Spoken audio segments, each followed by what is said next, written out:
Did you know Iran has closed the Strait of Hormuz?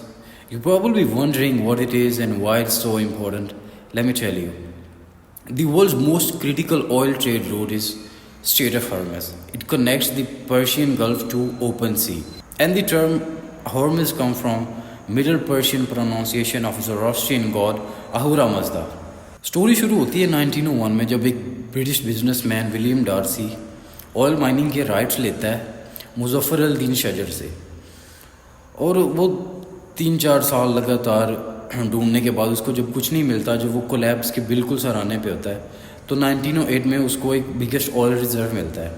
और 1909 में British government इंटरफीन करती है, जो कि बाद में 1914 तक जाते जाते जो एंग्लो पर्शियन कंपनी थी उसमें वो सबसे ज़्यादा स्टेक ले लेती है, और वही कंपनी बाद में जाके 1954 में BP बन जाती है, जो कि एक ब्रिटिश पेट्रोलियम है। और उसी मोमेंट से ये सिर्फ एक वाटर के दरमियान एक स्ट्राइक थी जो ईरान और ओमान के दरमियान थी, और जो एक ब्रिटिश आर्मी के लिए, जो कि ब्रिटिशर्स के लिए एक आर्टलरी थी, जहाँ पे इनकी कार्स, इनकी फैक्ट्रीज, ऑयल टैंकर्स, कार्गोज सारे वर्क करते थे।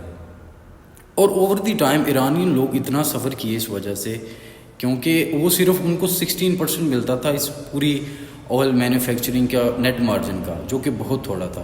बाद में 1951 में आके जब प्राइम मिनिस्टर मुसद्दिका ऑयल को नेशनलाइज करते हैं और ऑयल को वापस ईरानी लोगों को देते हैं, तो ब्रिटिशर्स इनको बड़ा गुस्सा आता है। वो इनके एसेट्स जो थे बाहर बैन कर देते हैं, इनकी जो पोर्ट्स हैं उनको ब्लॉक कर देते हैं। और 1953 में जाके एक coup होता है जिसमें प्राइम मिनिस्टर मुसद्दिका को ओवरथ्रो कर दिया जाता है और शाह रज़ा पहलवी को दोबारा कुर्सी पे बिठा दिया जाता है। असल मसला शुरू होता है 1971 की इस्लामिक रेवोल्यूशन में, और जब इराक ईरान वॉर हुई 1980s में, तो दोनों कंट्रीज़ ने एक दूसरे के ऑयल टैंकर्स पे मिसाइल मारे। तकरीबन 400 से ज़्यादा ऑयल शिप्स जो वो तबाह हुए।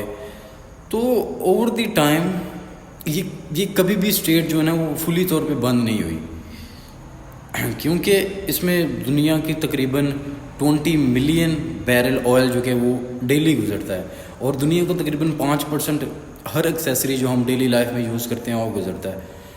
तो ये एक बड़ा इम्पोर्टेंट चोक पॉइंट है जो ईरान कंट्रोल करता है आजकल। ये 19 माइल लॉन्ग है और 21 माइल वाइड है अपने टाइटेस्ट पॉइंट से, और डेली तकरीबन इसमें 1.2 बिलियन की जो ऑयल एंड गैस है ना वो फ़्लो करती है। तो ये सिर्फ ईरान की कहानी नहीं है। Iraq, Kuwait, Qatar, even Saudi Arabia का जो बिगेस्ट स्टेट का ना, और जिससे उनकी गैस और ऑयल गुजरता है,